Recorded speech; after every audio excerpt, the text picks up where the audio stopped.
Comme si le fleuve n'avait plus aucune limite. Où sont les routes, les jardins et le lit de la rivière en temps normal? On ne distingue presque plus rien. Ici, la départementale a disparu. Même le camion des pompiers peine à avancer. Sur l'autre rive, dans le village de La Bouille, l'eau est encore montée cet après-midi. C'est en fait l'onde de crue qui frappe Paris depuis plusieurs jours qui arrive désormais en Seine-Maritime. Le niveau et le débit du fleuve sont tels que la navigation a été interdite. Elle peut reprendre cet après-midi mais de manière très limitée. Une crue du fleuve provoquée aussi par la mer.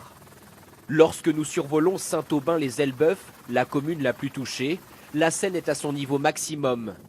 Car à 80 km de là, dans l'estuaire, c'est l'heure de la marée haute.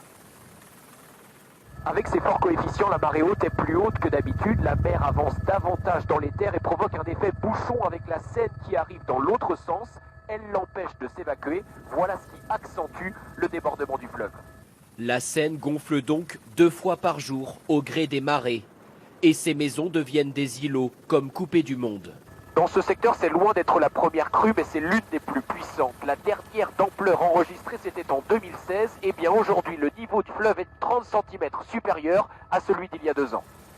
Cette nuit et demain après-midi, 2 nouvelles marées devraient encore faire déborder la Seine et maintenir sous pression les communes de la banlieue de Rouen. Vu du sol, ces inondations sont tout aussi spectaculaires. Le niveau de la Seine a battu son record de 2016 à Elbeuf, où 150 personnes ont dû être évacuées de leur domicile hier soir. Elbeuf et Cléon, 2 villes parmi les plus touchées, où se sont rendus nos reporters. Maryse Burgot, Claire Connet et Adrien Nacco.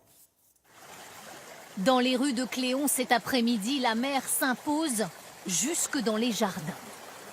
Il est 14 h.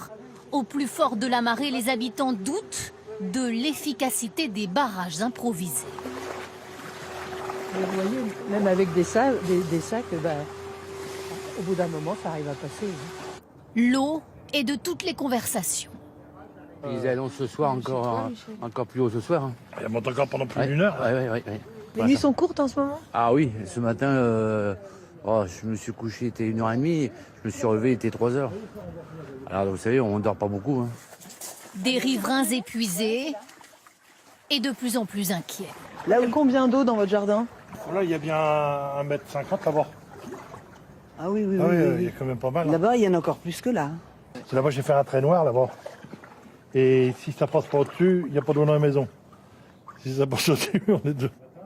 Dans le garage, les outils ont été surélevés, la voiture aussi. Même angoisse à Saint-Aubin-les-Elbeuf. Le fleuve a atteint 10,97 m, c'est 30 cm de plus que la crue de 2016. Cette maison sur pilotis ne craint pas grand-chose, d'où une certaine décontraction. Voilà quel genre d'occupation on se donne quand on a des inondations. Une consolation pour ces sinistrés. La procédure pour la reconnaissance de l'état de catastrophe naturelle va être accélérée, ce qui permettra aux assurés d'être plus vite indemnisés.